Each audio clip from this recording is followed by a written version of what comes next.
If you were to ask young people today to name 3 mills in Billington, I doubt more than a few of them could. They are, of course, Abbey Mill and Judge Walmsley Mill, both of them now being used for far different works to what they were intended for when they were built, and that was for the manufacturing of cotton. The third is almost forgotten, except for the farmhouse that bears its name, Chew Mill. Chew Mill stood in Elker Lane, a couple of 100 yards past the farmhouse, halfway between the War Memorial and Brock Hall. Elker Lane, the War Memorial, and Brock Hall. A little time ago, Mrs. Pannikar of Clayton Liddell, through a local paper, asked for anyone who could give or recollect anything about Chew Mill. I wrote to Mrs. Pannikar and gave her my recollections of the old place. And here is the letter I wrote to Mrs. Pannikar. As a small boy, 60 years ago, I now remember Chew Mill as a 2-storied building, 60 to 70 feet long, about 20 to 30 feet wide. It stood with its gable to the road, constructed of random stone, a stone slate roof, and small windows with small panes. It was typical of many an industrial building of its age. An open shed stood in the croft between the old mill and the cottages, the 2 cottages, which are now converted to one. And the shed housed the massive circular saw that used to cut the trees' trunks maturing in the croft into long logs. Across the field from Chew Mill Farm there is a bend in the river. The stone block coal stretched from bank to bank and formed a dam that supplied power for the mill. The coal was swept away in a heavy flood, maybe about 1947, an act of God. But there were strong rumours at the time that he had had a little human help, that some person or persons unknown the previous summer, when the water was very low, had taken the opportunity to loosen the keystones in the middle, and consequently the following winter, in the heavy flood, the coal was swept away. But as the mill had been silent for some years then, nobody was greatly concerned. From the river, the water flowed along a sluice across the field, passing behind the farmhouse and the cottages, to the big wheel that turned on its axle, that passed through the far gable of the mill.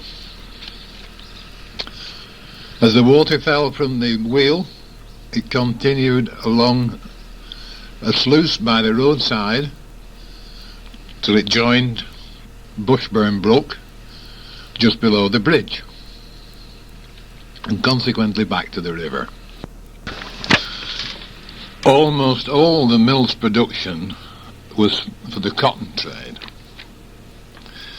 not only producing bobbins, but shafts for weft brushes.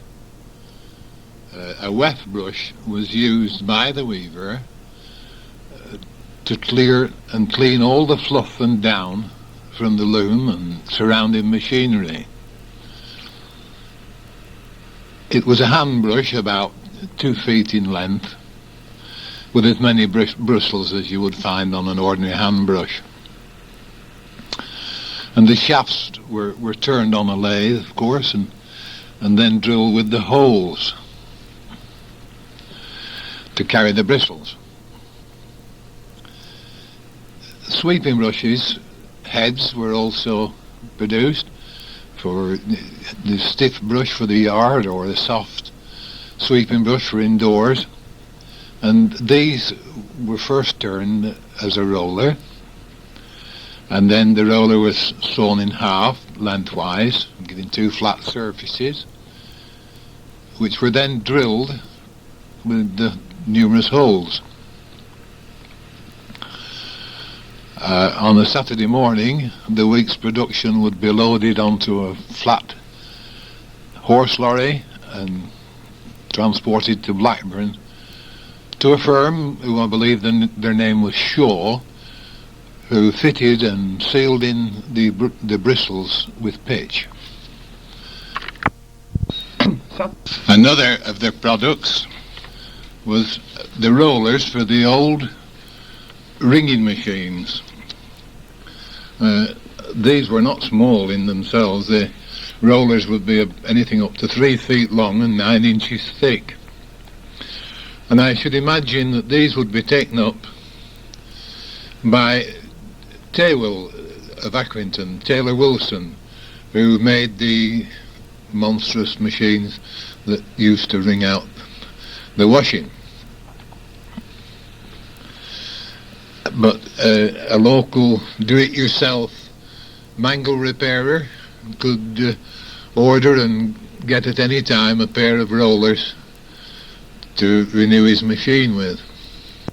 But the mill was almost entirely dependent on the cotton trade for its existence.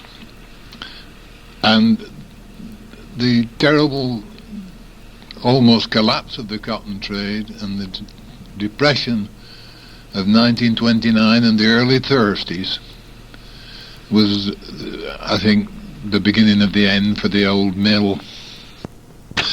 By 1938, the mill had ceased to operate, and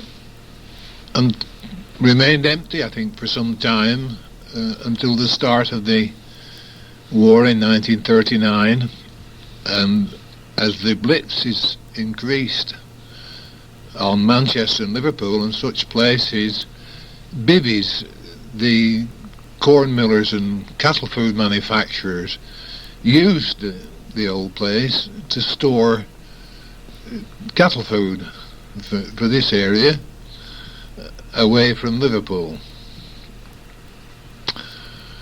Later, it had an extended life as an intensive poultry house, and then it suddenly disappeared. Maybe 1950 perhaps, or later than that. Passing one day it was there, and the day after it had gone. Today it would have been converted into one of those lovely conversions of old industrial premises into a lovely modern dwelling. It's a great pity. But, however, that was the end of the old mill. I don't suppose in its heyday it ever employed more than half a dozen people.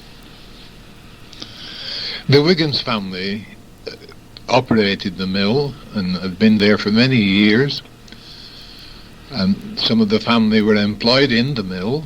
I remember one man travelled from Blackburn every day.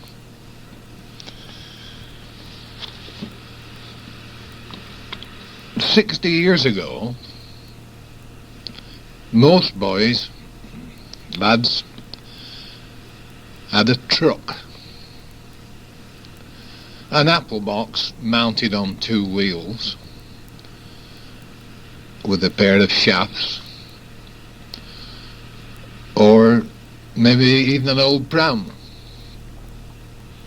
They were playthings, but they also had their practical uses for fetching and carrying, the forerunner of the modern shopping trolley today. Saturday mornings we would run a chariot race down Elker Lane to Chew Mill for a bag of sawdust for the rabbit hutch, or for 3pence or 6pence of a full load of firewood. Saturday was the day that the tree trunks were sawn into logs for the week's production, and sometimes we were allowed to sit on the end of the travis that carried the trunks to the screaming blade that sliced them up like a baking machine, ready for the following week's output. And we sit on the machine and watch the great big saw come nearer and nearer and nearer.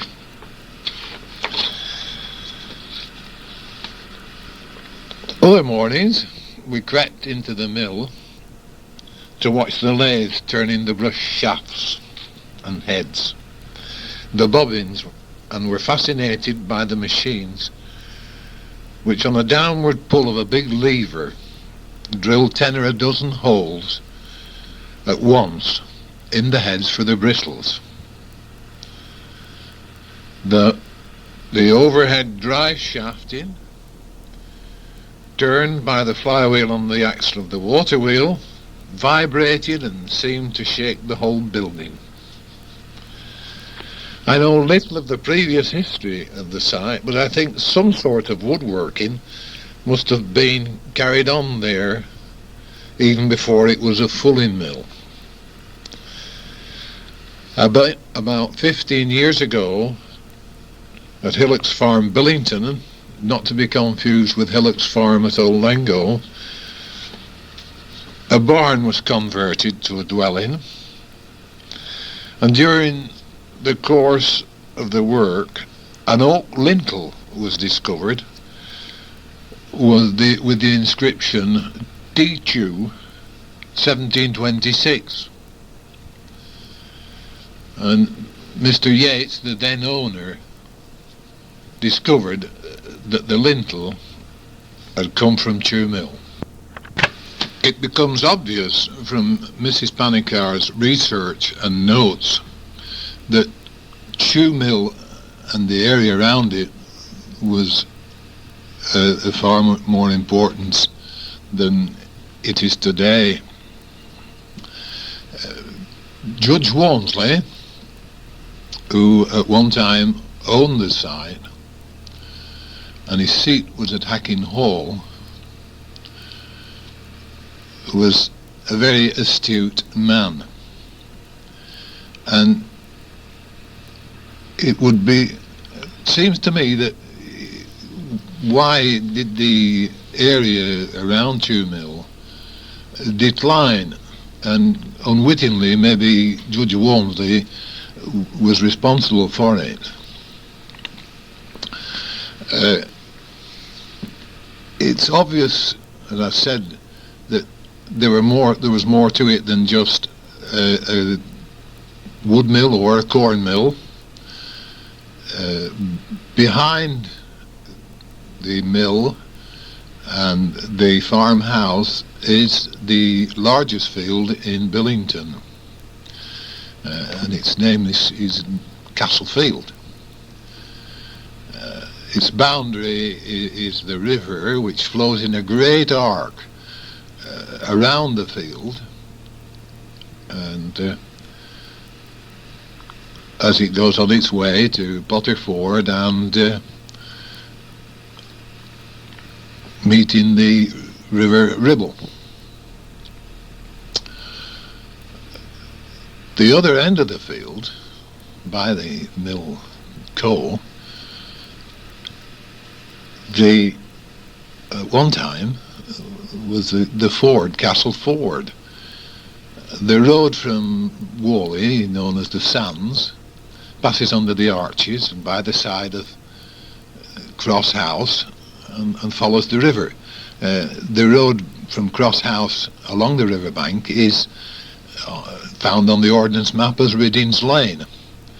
And this road came down the riverside till it reached the bend opposite Chew Mill, and here the traveller could ford the river and continue his journey along to Dinkley and Ribchester and probably on to Preston. But on the construction of the new road from Whalley to Blackburn and Preston, Judge Walmsley, who owned all the land in Billington, saw or thought the need for a public house or an inn on that road would be wanted, and consequently built the Judge Walmsley, giving it its name.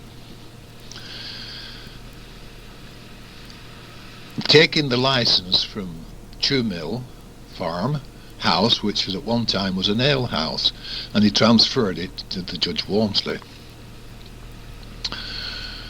Judge Walmsley's only daughter married a Peters of Duncanalsh,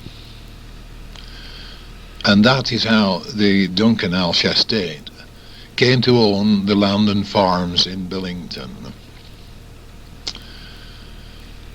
But to commemorate Judge Walmsley's name, the Duncanalsh, Peters's, named public houses in Great Harwood and Rishton,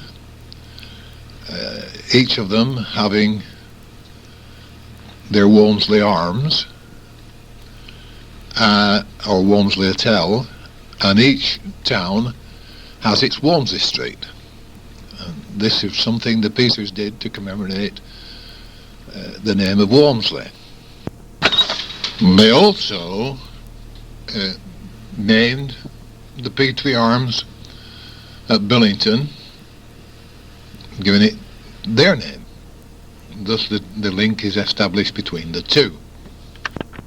But the building of the new road from Whalley to Blackburn or Preston must have contributed to the decline of the Chew Mill area, because here, within half a mile of each other, we had three important river crossings.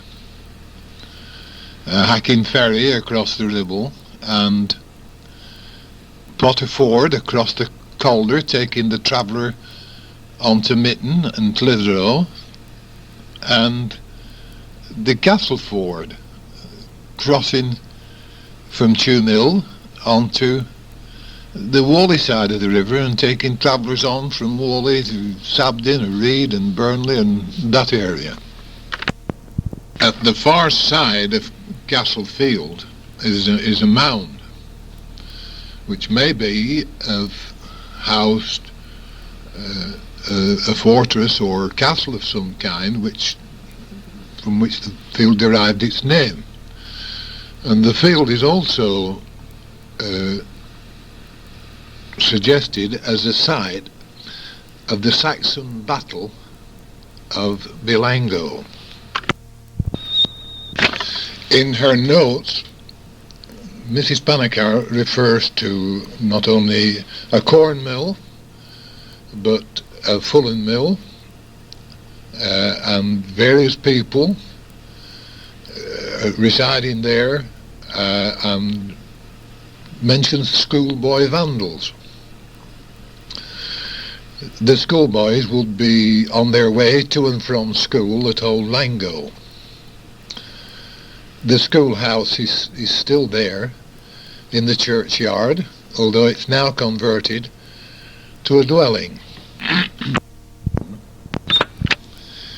In Old Lango Church itself, on the west wall, behind the font, a brass plaque records the fact that in 1880, one Jack Carr of Chew Mill, a builder, used £200 of his own money to repair the fabric of the building.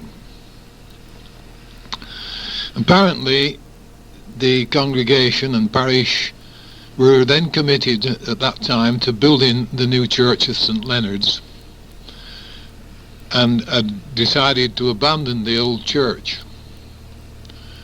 But Mr. Carr, who was a resident of Chew Mill, used his own money and repaired the building, and for him, and we are indebted to him because the building is still standing today. So it is from Mrs. Pannikar's research that one concludes that Chew Mill and Old Lango were centres of opulence and maybe industry as well. A few weeks after my first letter to Mrs. Pannikar, I wrote to her again on a subject that was to me always a childhood mystery. Whilst I was still at school, my grandparents occupied Butler Clough farm, and during school holidays,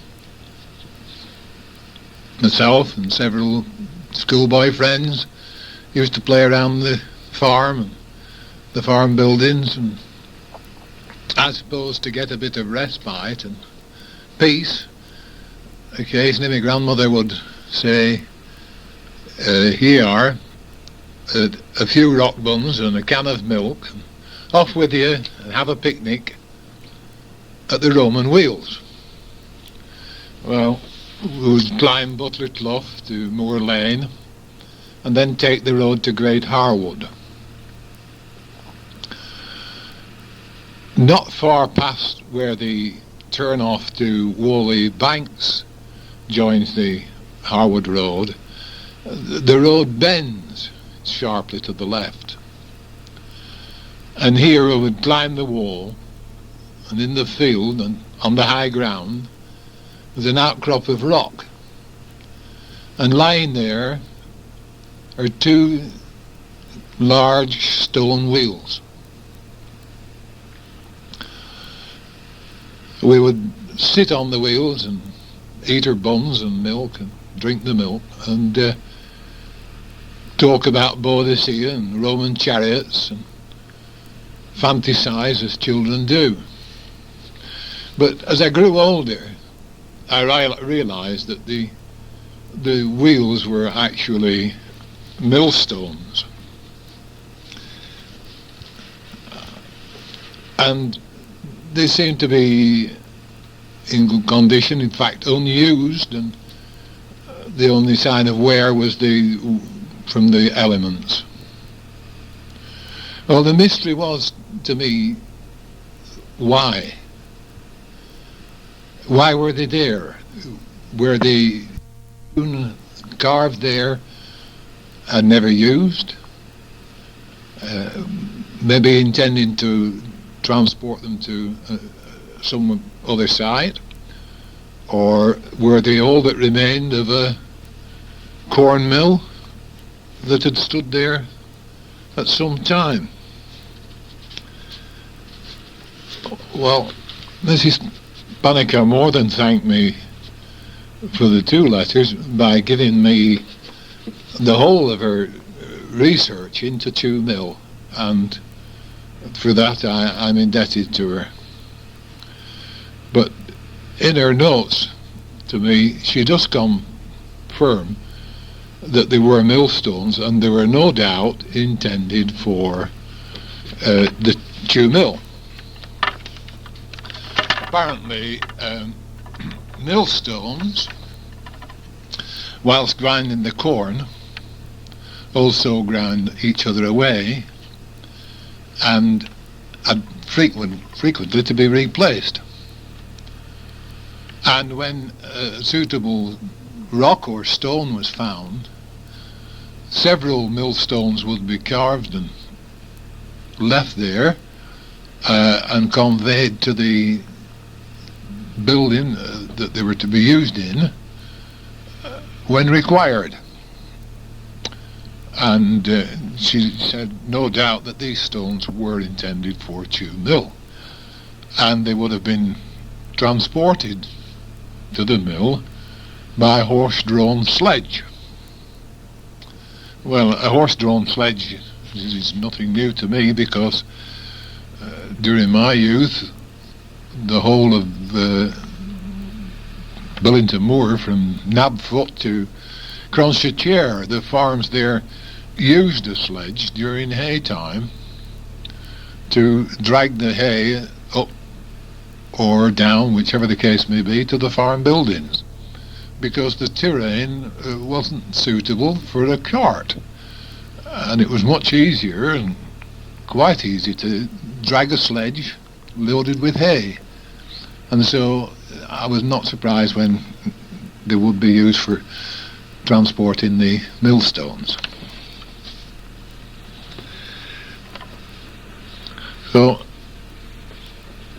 I think now I could read you Mrs. Pannikar's notes. Chew Mill.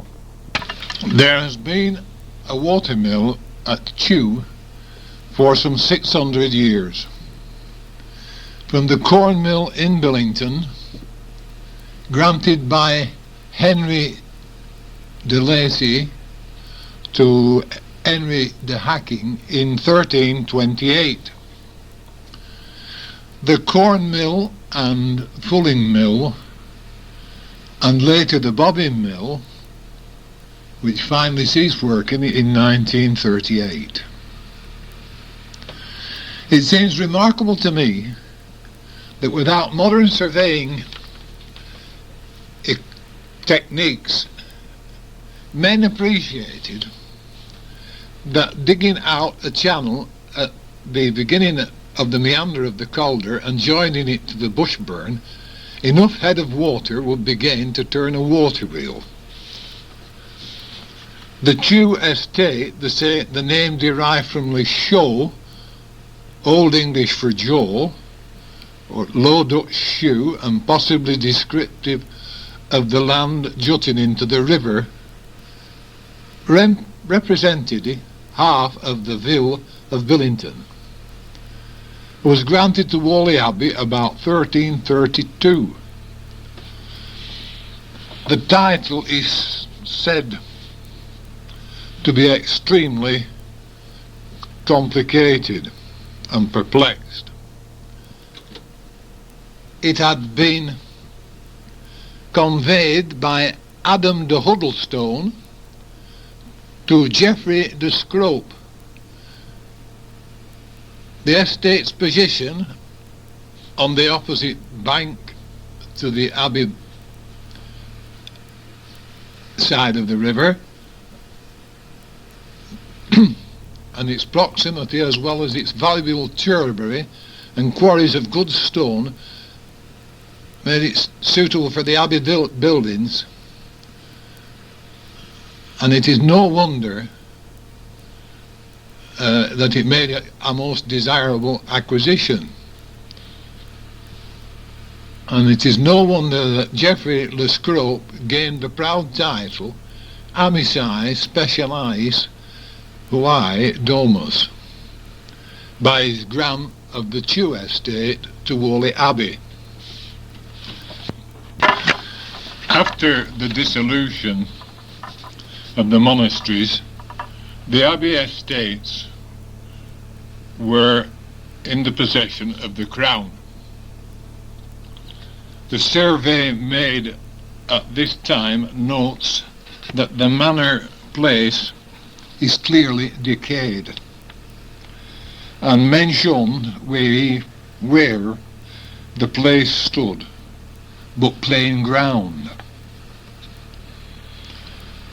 And the place wherein the manor stood is now called Chait Yard.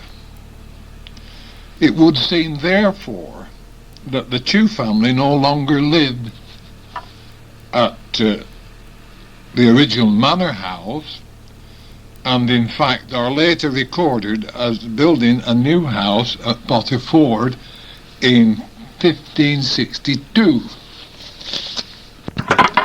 In 1554, Sir Thomas Holcroft bought all the Whalley Abbey estates, and his son Thomas sold the Billington property to Judge Walmsley, whose successful legal practice enabled him to pay the purchase price of 4,000 marks. His descendants are the Petrie family of Duncanalsh. We are now at the end of our tape, and I will continue Mrs. Pannikar's letter .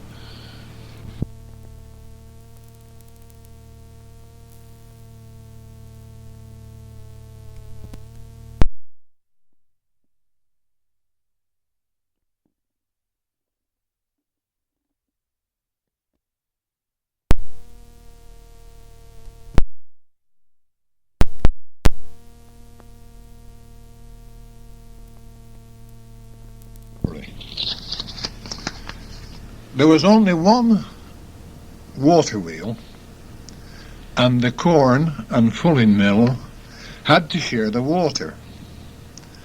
The corn mill had to have the use of the water from sunrise to sunset, and the fulling or walk mill had the water from sunset to sunrise.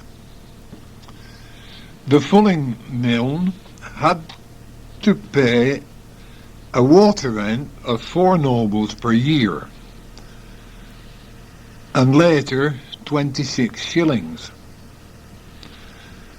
Not surprisingly, this arrangement quite frequently caused arguments, and the tenants on more than one occasion had to be called to the Duncanalsh for a telling off.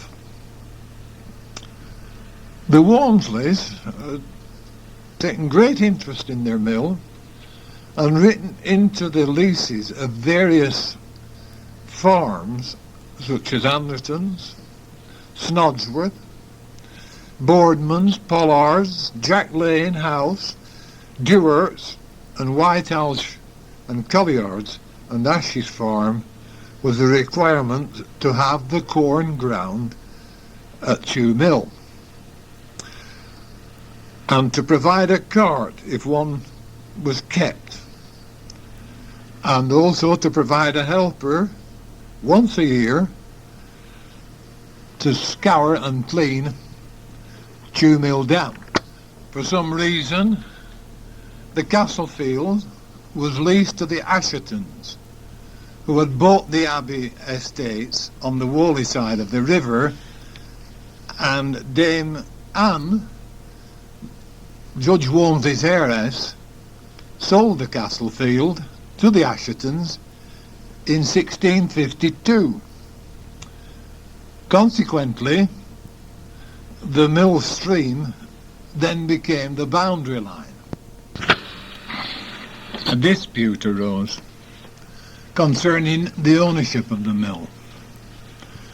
The Ingham family, who had leased the fulling mill, lived at the cottage by the coal on the Asherton land and paid rent to them. It was claimed that they had paid rent for the fulling mill. The resulting 1686 legal case has left us a fascinating insight into the 17th century life. Rubbish disposal and complaints against schoolboy vandals are nothing new. Various witnesses were called to testify. One stated that since Thomas Ingham had always attended the Christmas dinner for the tenants at the manor house in the Abbey grounds, he must have been a tenant of the Asherton. Thomas seems to have been in a lot of trouble, not only for selling the tree which he had been given to repair the mill, but in 1585 it was noted that the dangerous abuse was again crept in and is now revived. That of keeping an ale house at the Woke Mill. For at Mr. Thomas Allcroft's court there was a pain or condition laid that Thomas Ingham shall not suffer Joan or Janet Pickup to keep an ale house. It was also commented that the trade and employment of the fulling mill had formerly been much greater than of late, for besides the tentercroft there was also a pair of tenters standing on another piece of ground. But Thomas Ingham, being an idle, negligent man, not only lost his trade, but at length sold all his interest to John Hurst, and in his time the fulling mill lay in a manner neglected, and after his death it went to decay and ruin. It was not repaired until William Hurst came of age and renewed the lease. Another witness, Lancelot Blacksmith, aged 68, recalled that the place where the tenter room now is was then open, and the tenter room, together with the bowling alley, then stood near the mill, and because the schoolboys, in passing by some time with their knives, played the rogue with the tenter cloths and spoiled them. Therefore Thomas removed the tenter room away from the road. Another complaint that was when Mr. Walmsley's servants then clean or scour the mill dam, they put the rubbish on Sir Ralph Ashton's side and also take some of his stone for repair. It is probable that the fulling mill had ceased working by the middle of the 18th century, and about 1830 corn milling was replaced by a bobbin or turning mill, as well as bobbins, brush handles, rake teeth and plug soles were turned. There was a 4-story drying house next to the mill, a sewing shed, and on the opposite side of the road a building was used for plug sole blocks. Huge piles of logs were stacked by the roadside.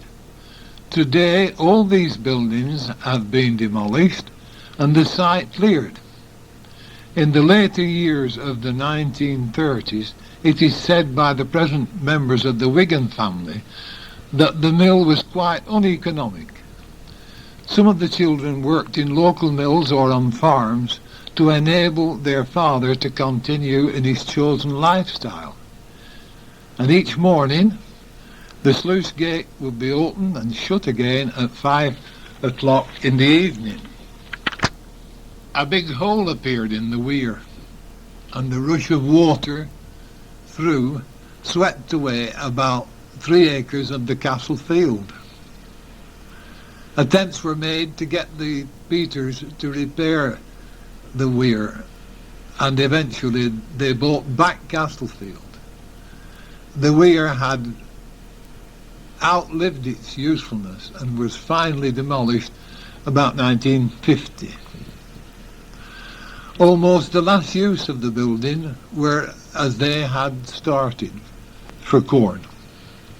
In the 39-45 war, Bibbies of Liverpool stored provender and cattle cake there because of the Blitz. The last use of the building was actually for keeping hens. Since then, the buildings have been demolished and the stone removed. However, much of the mill race can be seen, and the ruins of a sheepfold at the site of Thomas Ingham's cottage, which started so much trouble some 300 years ago. The accompanying list shows the tenants over 400 years, and the sketch map has been assembled from all available sources by the writer. Mrs. Pannikar then concludes by saying, "I wish to thank the staff of the Lancashire Records Office, the residents past and present of the Chew Mill area, and all the people who contacted me after the editor of the Clitheroe Advertiser had kindly put a notice in that paper." Note: fulling was a finishing process for the hand-woven woolen cloth. The cloth was woven loosely, and to thicken it, a felting or fulling process was used. The cloth was washed with a soap or fuller's earth and then hammered with heavy wooden mallets driven by the water wheel before being stretched or walked and dried, attached to tenter hooks on the frames which pulled it into shape. And frequently there is a kiln near the fulling mill, since the material required, such as bracken, was burnt to provide the potash which is the basis for soap. And fulling is derived from the French fouler, to trample, since in their very early times people trampled the cloth in tubs with their feet. Margaret Pannikar, September 1988. So now, here are Mrs. Pannikar's list of tenants associated with the mill at Chew. 1537, Abbey Survey. Chris Hindle holdeth a corn mill. William Clenton, Richard Chew, James Dobson holdeth a fulling mill. 1556, the survey. Richard Forster had fulling mill with a shoppy and garden and water room. 1557, Thomas Ingham paid rent for the walk mill. 1558, Thomas Ingham paid rent and had 13 and fourpence allowed for repair. 1562, Thomas Ingham immersed 6 and 8pence for selling a tree which had been given for repair of the mill. 1606, baptism, Richard Hindle, bastard son of John Hindle, now milliner of the Chew Mill. 1638, burial, Roger Ingham, the Chew Mill. 1650, John Hurst, tenant, and in 1652, coal used for the mill. 1677, lease, William, son of John, Hurst, fulling mill. 1701, baptism, Lawrence, son of Lawrence Durst, milliner of Chalmiln.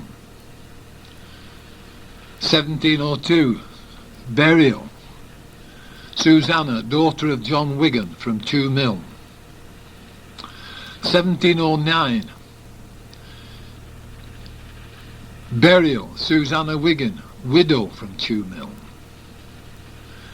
1719, baptism, Anne, daughter of Nicholas Wigan, from Chew Mill.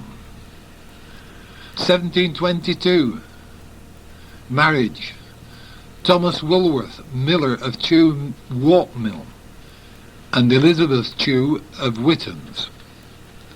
Whittams being a farm in Billington. 1731, a lease, Robert Hurst, Chew Mill. 1745, burial, Nicholas Wigan, from Chew Mill, a dagger. 1763, a lease, James Heatley, Esquire, Hacking Hall and Chew Corn Mill. 1824, a rent book at Hacking Hall and the water corn mill. John Clarkson, died 1830, and George Gorham. 1825, the Baines Directory, James Aldred, corn miller and victualler. 1841, census, William Riley, bobbin turner at Chew Mill. 1851, census, William Riley, bobbin manufacturer. 1854, Mannix Directory, William Riley, bobbin manufacturer. 1861, William Riley, manager of bobbin mill, employing 20 men and boys. 1871, census, Dorothy Riley and her son Reuben, bobbin mill manager, employing 13 men and 3 boys. 1881, census at Chew Mill, William Wigan and family, bobbin wood turners. 1884 to 94, Barrett's Directory, William Wigan, bobbin manufacturer. 1900, Barrett's Director, Manley Brothers, bobbin manufacturers. 1909, Slater's Diary, James Wigan, bobbin manufacturer. And the Wigan family continued as managers of the bobbin mill until it finally ceased working in 1938. There's only one other thing to add, and that is that Thomas Ingham gave his name to a piece of woodland in Elker Lane, which now almost joins the new bypass, and it is known as Tom Ingham Wood. So there you have it, my recollections and above all Mrs. Pannikar's research on Chew Mill.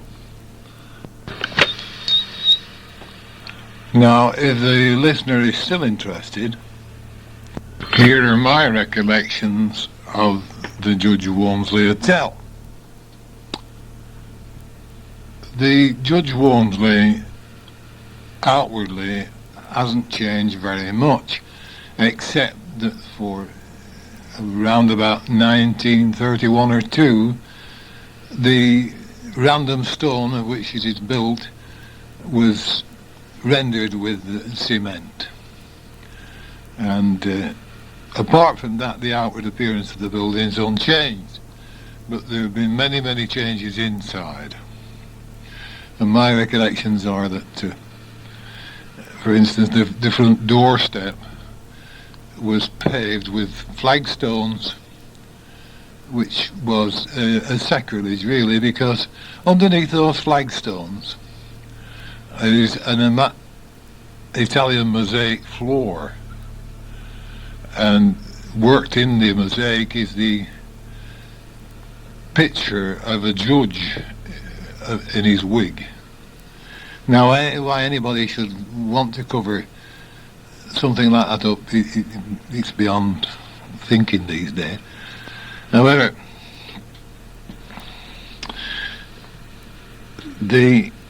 opening the door, you step into a little hallway, and immediately opposite it was the bar, which was, as a lot of pubs in those days, was an enclosed bar with windows that lifted up and down, and when the landlord called time, he slammed the windows down. On the right of the door was the piano room. This was called the piano room because it had not a piano but a pianola in it, and it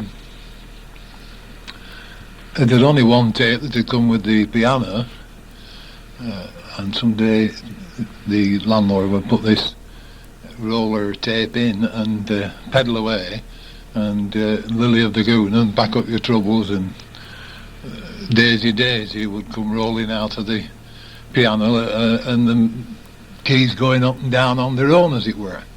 But mostly it was used as a piano, and there was always somebody in who could play, and a great sing-song used to be enjoyed at the weekends, especially by coach parties returning to Yorkshire after a day at Blackpool. Maybe 50 or 60 people would cram into the room, and pints of ale by the trayful were carried in high in the air above the noisy out customers. Behind the little snug, which is to the left of the piano room, was a nice little room with the bench seats all around the room, round the walls, and about 4 or 5 tables with marble tops, cast iron tables with marble tops, and a stool or two in front of them, and a stone flagged floor, but would have it had a carpet on it, and a little fireplace with a roaring fire in on a winter's night at weekend, and the room used to be full of local men and their wives. Through the bar, and the only access to it was through the bar, was another little snug. Now, this they used to refer to it as the Holy of Holies, and it was only used on a Sunday night, and because you accessed through the bar, the landlord controlled who went in it, and it was more or less almost an exclusive club. You had to be invited to go in, and each Sunday a serious subject will be debated, either local subject or a national subject, and they would appoint a chairman, and everybody spoke in their turn. But of course I was too young, I never entered that part of the building. My days there were spent in the tap room, which was to the left of the doorway, and that was the hub practically of the village.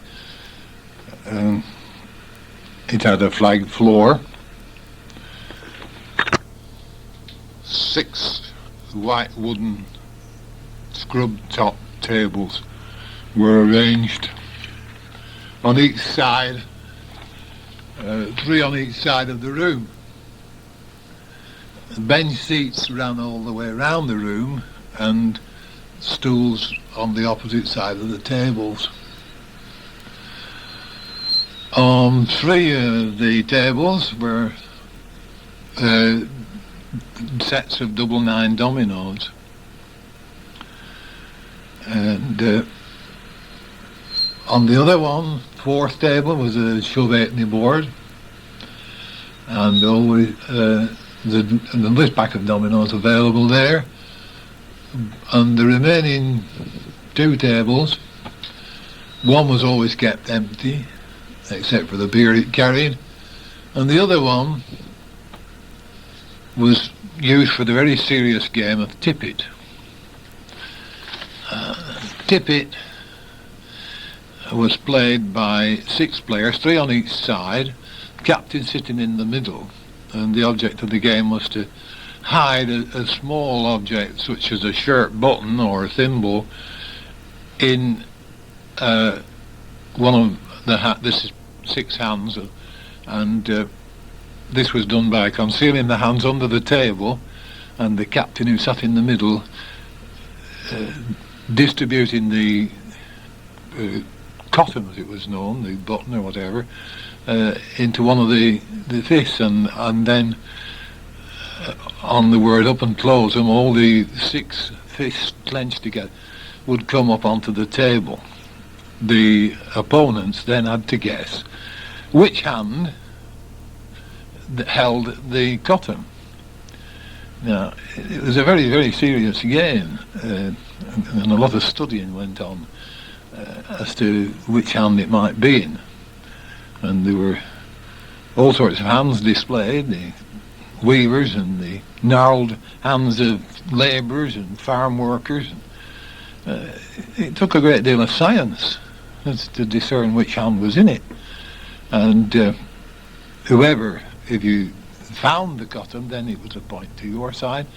If you didn't find it, it was a point to the other side, and you played for 11 points in each game, the winners taking a pint off the others. Also in the same room were darts, and sometimes, not often, a game of kites with a ring board. So it was quite a busy evening, and a lot of amusement. Farmers, weavers, tacklers, labourers, tradesmen in all the skill crafts of the working classes made up the full house most evenings of the week.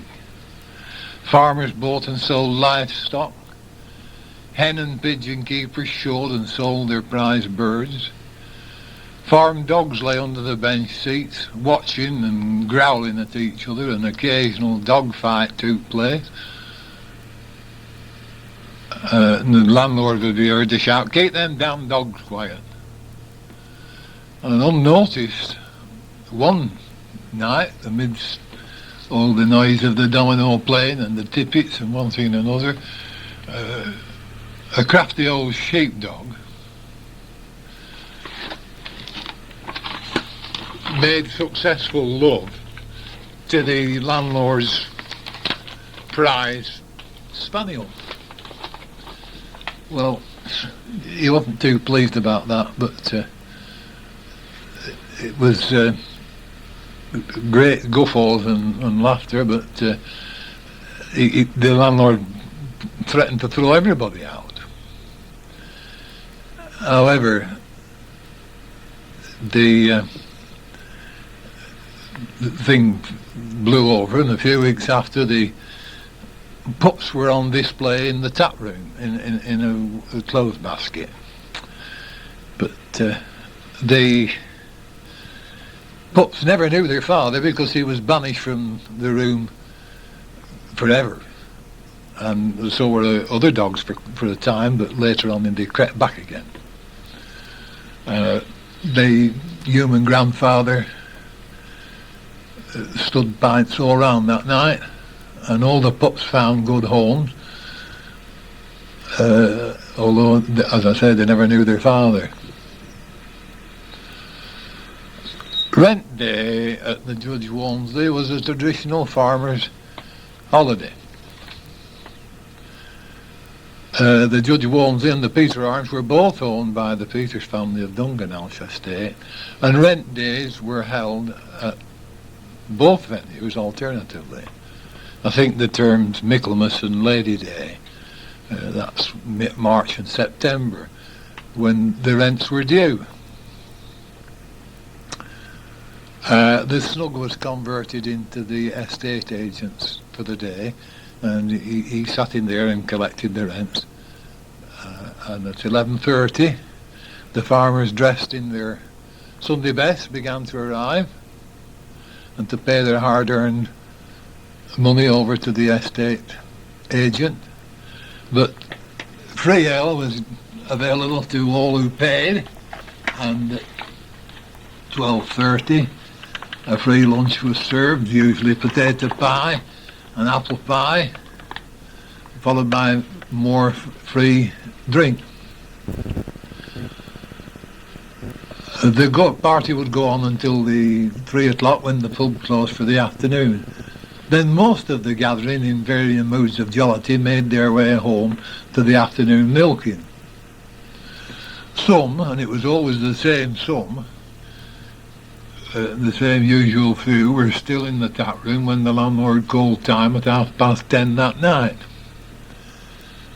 It was a biannual holiday, and for many of them their only outing for the year. But as more farmers began to use checkbooks and the war came, the day was relinquished, much to the relief of quite a few farmers' wives. The Judge was a typical country pub of everywhere at that time. A business and social centre, sales of property, farms and houses were made by public auction regularly. Once a year, a chap who was known as Old Fletcher, at 7:30 in the evening, by the light of an acetylene flare, sold pots and delf and crockery by knockdown auction. His wares were carried in a special type of horse-drawn lorry known as a pot cart. It was a flat cart. The floor was divided into small square compartments for the different pieces of delf. Cups in one, saucers in another, and plates, all bedded in straw. The prize teapots and chamber pots, and these always raised a cheer from the crowd when somebody brave enough to raise their hand when, as Fletcher said, "This, ladies and gentlemen, is the absolute rock-bottom prize, never to be repeated." The forecourt of the pub was full of families all gathered round the pot cart, men hopping in and nipping in and out of the bar for a pint. Not only indoor games were played at the Judge. On the river bank immediately behind was an excellent bowling green. All summer long, daily except Sunday, from the pub opening at 11:30 a.m. till dusk, the green was in full use and very well patronised. Beer was carried down in gallon jugs and sold on the green. But the sales didn't cover the cost of cutting the grass and keeping the green. And the war brought the closure to the green. And although it's never been used since, it can still be seen what might be thought to be an enclosed area in the field. Thankfully, the Judge Walmsley is a protected building, and it means that no alterations must be made to the outside.